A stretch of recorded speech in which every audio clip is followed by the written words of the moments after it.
Yes, I know I'm probably breaking my own rule when I said that every month I'm gonna do one of these videos for our SML characters, but honestly, I wanted to make up for my Goodman video that was age restricted a day after it was released. So, at least to make up for that video, I decided I guess you get another one this month. I guess you guys deserve another video this month at least, so hopefully this one will be a lot better. And with that, enjoy the video. Well, we currently have Rose down, and we just finished with Goodman. And speaking of Goodman, this greedy fuck took my money. But thankfully, it's no longer age restricted, even though YouTube literally said there was nothing wrong with the video, it was a mistake. But the fact that it got age restricted to begin with, I apologize to you guys. Now, next on the SML character assassination list, the most literal, the most, in my opinion, the most controversial SML character to date. And I'm not talking about one-off characters that came in and that were unlikable and hated so much they were kicked off on the show. I'm talking about characters who have been here since the beginning and are still here to this day. And why do I crown Brooklyn Guy controversial? Because this character has went through a turbulence of character assassination, a very drawn out period of fanderization to the simultaneous dismay and enjoyment of the fanbase. When I talked about Rosalina, it was so obvious as to why she was the worst character on the show to the most irreversible degree possible. I made a literal 12 fonted double-spaced MLA 2.5 margin essay on why I hated her. When I talked about Goodman, spoiler for those who haven't watched the video yet, he is still very much enjoyable. I like him. Even if the new character transformation has never been explored, and even if he is without a doubt flanderized to a one-note walking ATM machine with the vendetta towards Mario, but I still very much enjoy his company. But Brooklyn T Guy is actually a character I actively like, but I actually hate. Literally split between my feelings towards him, and the fanbase is the same. Admittedly, he had a longer history of remaining likable, unlike all the other characters, up until the most recent years. Things didn't go too terrible with Brooklyn Guy up until around 2019 for me, and especially 2021 and 2022 is where things truly went down for the character. So, how did Brooklyn Guy become one of the most funniest SML characters on the show to the literal comic relief character who is overused a lot? Let's dive in and let's find out. Brooklyn Guy, or Brooklyn T Guy, started his debut in 2014 in the summer school series in the 6th episode, a literal firefighter, and he was a vast contrast to what his former character used to be. Literal night and day. His demeanor was different, his personality of taking shit seriously and pointing out how dumb everybody else is. Even his voice was different. You remember when Brooklyn Guy actually sounded Brooklyn? Before he became the guy with every job under the sun, Goodman took over that role, but it wasn't long after that they made Brooklyn Guy do literally everything. The police officer, the electrician, the game show host, even a burglar. Do you just arrest yourself then? The character was well liked by the fans since he was a breath of fresh air and a unique character that wasn't just Junior. Which the Junior era was unsurprisingly about this 10-inch plush-filled high-pitched McDonald's eating ginger fuck. But he also had other interactions with characters, like Goodman and Brooklyn Guy got along back then, and they were polar opposites. Whereas Goodman back then was a goofy side character, Brooklyn Guy was a serious character who was very sarcastic when faced with the other characters. And for most of the time when Brooklyn Guy appeared in these episodes, they became hilarious with his done with everything phase, acknowledging how wacky everyone is and everything is in the SML universe, and him just being the only sane and normal character. But there were times that made him a bit too quirky, and these were either hit or miss moments. When used sparingly and wisely, Brooklyn Guy is a ton of laughs and makes episodes stand out. Even in some of the most boring or aggravating episodes of the show, his presence can make things a little bit better. But sometimes his humor is a bit too much and it could be a bit annoying. Off the top of my head, one of his early appearances I did not enjoy was the grilled cheese, with him being an incompetent pest catcher with one singular joke. Oh, are you the exterminator, sir? Yeah, I heard you got a rat problem. Where's your mother? Oh, man. Sorry about that, man. Okay, Mr. Exterminator, so the rat is somewhere in this kitchen. What's your mother doing in the kitchen, eh? Oh, man. I get you good there. Yeah, okay, thank you. So how do you plan on catching this stupid rat? How about you ask your father, eh? Oh man, I am on a roll today. So how do you plan on getting this stupid rat? You have to come up with a plan. Come on now. We could try a rat call. What's your mother's phone number? Shut the fuck up. Shut the fuck up. Shut the fuck up. Shut the fuck! And sometimes him rambling on about things that had nothing to do with the video, like him bringing up his ex-wife, and yes, he did this in the older series too. But those small misses doesn't stop the fact Brooklyn was enjoyable, likable, and a very funny character. He is such a unique character who does whatever he wants with funny results. I love how he steals Junior's lottery ticket and brags on the news about his dumb spending habits. I love him robbing Junior's house and him trying to kill Junior and then he wants to press charges. Brooklyn did occasionally have a few appearances where he was undoubtedly the worst aspect of those episodes, but surprisingly, in the older series he rarely ever had a bad episode where he was abysmally awful. Maybe sometimes he went too far, but he almost never had a bad appearance. And I think it's due to comparing all the other characters and the unlikability. Brooklyn easily brought episodes some light where they were too boring or frustrating to watch. But then during the Jeffy era and around the time Logan only made Junior and Jeffy videos, the fans were getting tired of these two characters and wanted Logan to bring other characters. Now either Logan was wearing AirPods or he just didn't care because he just kinda misinterpreted other characters and instead brought Brooklyn Guy into the show all the time. Since Logan wrote Brooklyn Guy as the character who did literally everything, any plot surrounding the characters needing something or someone to help, here comes Brooklyn Guy to save the day. And how often was Brooklyn Guy appearing on the show? Well, it was to the point that literally he brought Brooklyn Guy into every episode for 30 episodes in a row. But regarding that information, a lot of people seem to like Brooklyn Guy for his unique humor, him being the most relatable character when everybody else on the show was idiotic, and over the years they even began to expand on him, and making him a lot more of a character that we can all relate to. Let's start with old Brooklyn Guy.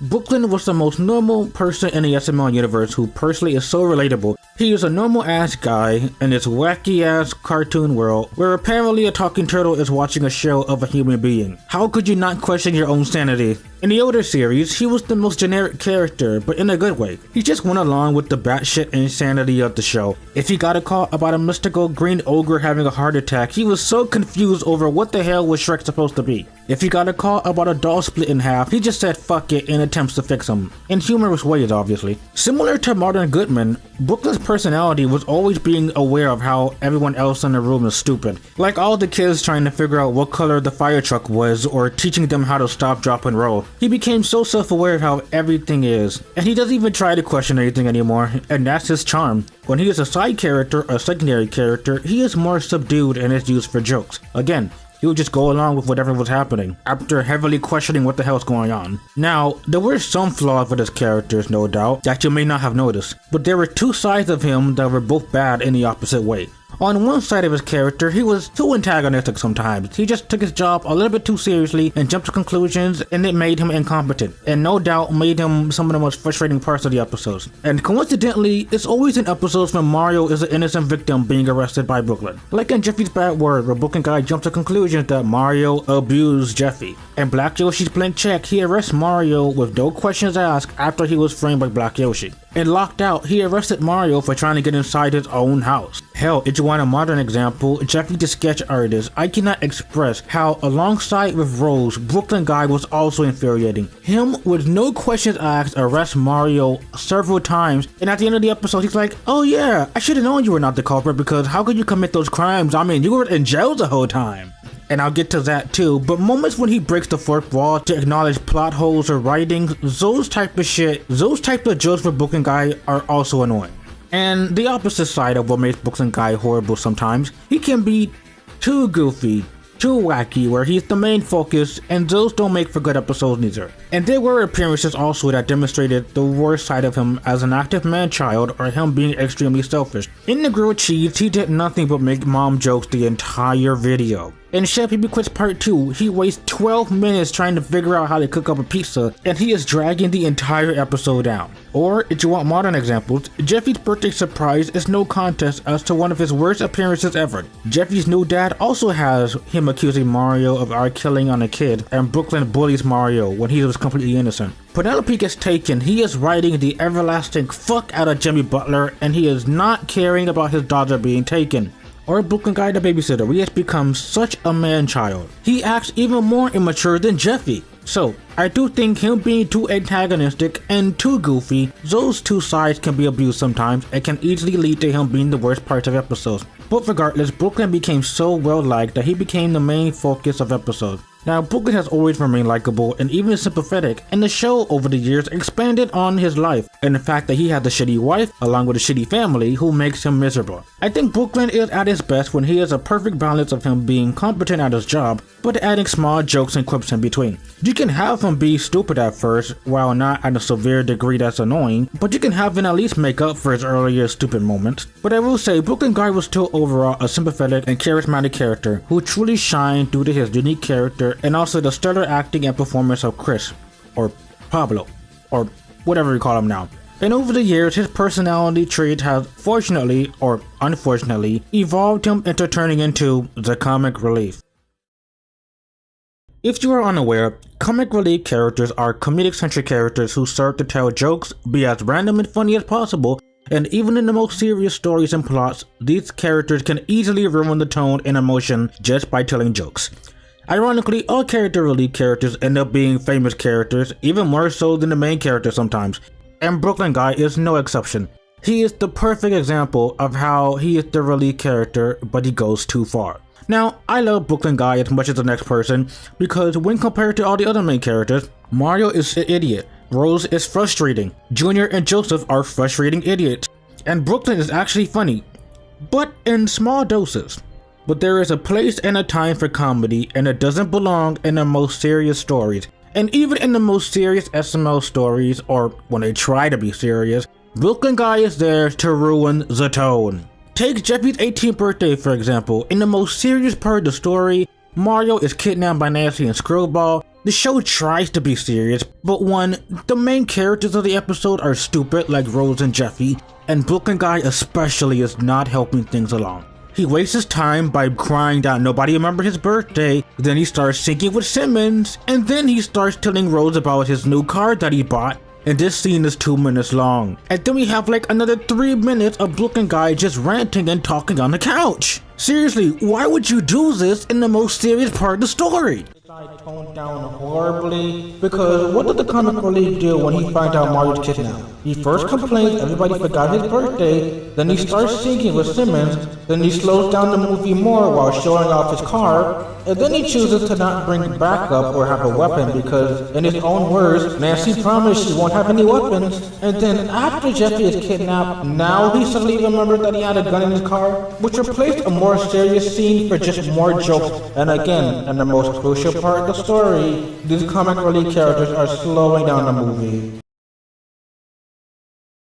And those are in serious moments. Even in humorous settings, too much attempts at being funny will not work. I can see a few scenarios where comic relief characters may be there to lighten the tone. However, for the most part, it accomplishes nothing and gets rid of any form of realism. The comedy should come from the chemistry of the characters, even if some of them can be a bit goofy sometimes. And that's what Brooklyn Guy's character is. He bounces off the other people. Like when other characters are being stupid, Brooklyn Guy is there to acknowledge them being stupid and even make jokes about it. But it's so often that Brooklyn Guy is so disconnected from the story and he doesn't even have any sort of meaningful interaction with other characters. And Brooklyn Guy definitely has his moments over the years that made him infamous. From ranting on about his ex-wife and those jokes got repetitive and old so fast, to becoming Logan's mouthpiece of dismissing criticism and mocking the fans, occasionally breaking the fourth wall to tell the audience to shut up about the criticism, just accept the show how it is, or in one of the most annoying ways possible, literally have Brooklyn acknowledge the show and the continuity and how some things don't make sense, but Logan's not gonna fix it anyway. Like Shrek's Coma, where he told his critics and people criticizing the show that if you hate the videos then just don't watch them, and the episodes and characters don't need to make sense. Or in Ghost Jeffy, with him mocking the Jeffy haters that they can celebrate because Jeffy is dead for the episode, or mocking the fans that the human designs are ugly and they're gonna dislike the video, and how the critics just don't like change. There were also small portions in 2017 and 2018 during Logan's demonetization where they made Brooklyn into the character of the YouTube police and mocking how unfair it was for YouTube to take away Logan's money. And there were also some times as well when he literally broke the fourth wall acknowledging Logan's writing mistakes and literally talking about how some things didn't make sense to mock the critics of the show, literally pointing out plot holes of the episodes that didn't make any sense, with the other characters just accepting the way they are or trying to make excuses, and Brooklyn Guy being as critical as possible. Again, Logan, how mature of you to make fun of your critics who are just trying to make your show better. And the Jimmy Butler videos. Every Miami Heat video SML, when you see Brooklyn with the goddamn jersey, skip the episode. It's not worth listening to a man scream about a basketball player for 11 minutes long. And these videos are painfully unfunny with one joke. And lastly, he constantly shows up every single time Mario or the other characters need something, and oftentimes he's either wasting time with the episodes or scheming something, or being incredibly stupid to the point that he drags the quality of the episodes down. And let's not beat around the bush. Nintendo story time. As is traditional for every one of my hot takes, the SML fanboys are gonna riot, so if you don't hear from me next week, the SML fanboys found me, but just listen to me before you kill me. The stories Brooklyn Guy tells aren't necessarily bad on their own. They can be slightly entertaining if they actually mean something to the story, but two factors heavily kill any comedic value of these stories. One, these moments are so sporadic and are done so often that literally, and I mean emphasis on literally, every fucking time Brooklyn Guy shows up in an episode, immediately Brooklyn Guy will tell a story about him inserting himself in an animated movie or telling a backstory that is completely irrelevant and it is only done to kill time. I don't care what Logan tells you. The truth is, these things are only here just to waste time. Do you have any idea how many times even Brooklyn Guy acknowledged the fact that these stories are worthless? Their food, and then they got eaten by a bird. And hold on, no, this didn't happen to me. This is the plot of A Bug's Life. See, I'm doing that thing I do sometimes where I get my life confused with movies I've seen. I'm sorry, I remember what happened now. There was this Boy Scout in the house, and then there was a talking dog. Wait, no, damn it, this is the movie Up. I'm describing the movie Up. That didn't happen to me either. I'm sorry, hold on, I got it now, I remember. You know, screams is what powered their world, and wait, damn it, no, this is the plot of Monsters, Inc. I'm sorry, I got it. So I was in college, and I was trying to become the top scare. Damn, this is Monsters, Inc. University. I'm sorry, I got it. I have to pee. That's what it is. I'm very distracted. Hold on, let me pee, and I'll be right back. Then I meet Larry the Cable Guy as a tow truck. No, this is Cars. This is the plot of Cars. I'm sorry, I got it this time. I remember, that reminded me. So, how do I get over these two black eyes? Pull the fire alarm? My house doesn't have a fire alarm. Well, that's all I got. You could try having some Cheez-Its, but that's it. Sorry. And he's like, you were like, whoa, and I was like, whoa, and I was like, oh, wait, this is Finding Nemo. This didn't happen to me. This happened in Finding Nemo. Damn it, I gotta stop doing that. Yeah, I actually have a whole story about it. Yeah. Me and my Grandpa Joe were at Willy Wonka's chocolate factory. So, oh wait, that didn't happen to me. That happened to Charlie Bucket in the movie Willy Wonka and the Chocolate Factory. I'm just gonna stop talking now. The longest Nintendo animation to this day is 7 fucking minutes. Logan makes Brooklyn tell these stories only to stretch the episode over 10 minutes when Logan doesn't want to fail. And this happens so often they are not a surprise. And the second reason as to why these moments aren't really funny anymore, the visuals are ugly. They are so ugly to look at. It would be one thing if the stories are entertaining with some actual eye candy visuals to look at, but because the visuals are ugly as hell to look at, it's not that funny, it's not even that engaging. Now, yes, Nintendo improved. Slightly. But given the fact he animated for literal 6 years and literally there has only been a small vast of change, I'm not trying to put another artist down, but that's pretty sad. And Logan loves to say Nintendo has Nickelodeon art style. That is the federal insult and offense to Nickelodeon and the actual artists out there who even do freelance and animation for free. So there is no denying Brooklyn Guy has been abused over the show to the controversial split opinion of the fanbase. Brooklyn Guy is funny and brings episodes to light, while some will say that they are not the biggest fans and they are tired of his presence for being overused. And frankly, both of you guys are right.